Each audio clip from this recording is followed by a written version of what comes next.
दिनै 33थि दुलाराय बाथौ गौथुमनि जि बोसोरारि जथुमा आरो 16थि गायसननाय सान दा बेवहाय जोंनि आसामनि जि राजधानी आरो जोंनि बाथौनिबो राजधानी जों बुंनांगोन दिनै बाथौफुरि गुवाहाटीयाव जि मोनसे गाजा गोमजायै साननैनि हाबाफारि दा बे हाबाफारियाव आं दिनैहाय जोंनि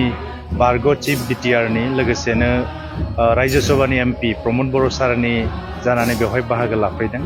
दा सासे बाथौआरि हिसाबै आं जिहेतु सासे बाथौआरि हिसाबै गिबियावनो आङो बेवहाय गावनि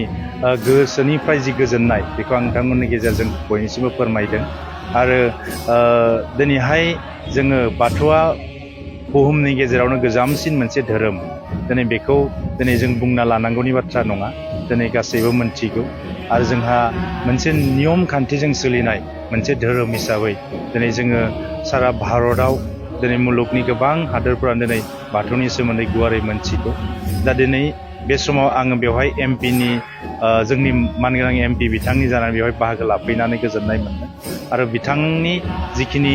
दिनैहाय बेवहाय जि बोसोन होनो गोनां दंमोन बिथाङा जिहेतु दिल्लीयाव दंहैयो बिनि थाखाय बाहागो लानो हायाखै आरो दिनै जोङो बिथांनि जानानै दुलाराय बाथौ जि जोंनि धोरोम बेखौ प्रिजार्भ खालामनो थाखाय जों बिथांनि गेजेरजों जोङो नाजागोन। प्रमद बर' सार बिथांनि गेजेरजों जोंनि बाथौ धोरोमखौ जोङो दिनैहाय प्रिजार्भ खालामनानै आरोबाव गोख्रोंसिनै भारताव मुलुगाव गोसार होनो थाखाय जों खामानि मावनो थाखाय दिनै बिथाङा फोरमायथिदों आरो बेखायनो फैबाय थानाय समाव दुलाराय बाथौनि जिखिनि जोंनि नियमफोर आरो जोंनि जि इनफ्रास्ट्राक्चारनि गोनांथि दङ बेखौ जोङो माबायदियै खालामलांबाय थानो हागोन बेखौ दिनै बिथाङा फोरमायथि हरदों। दा बेखायनो आंबो फोरमायनो लुबैदों दिनैनि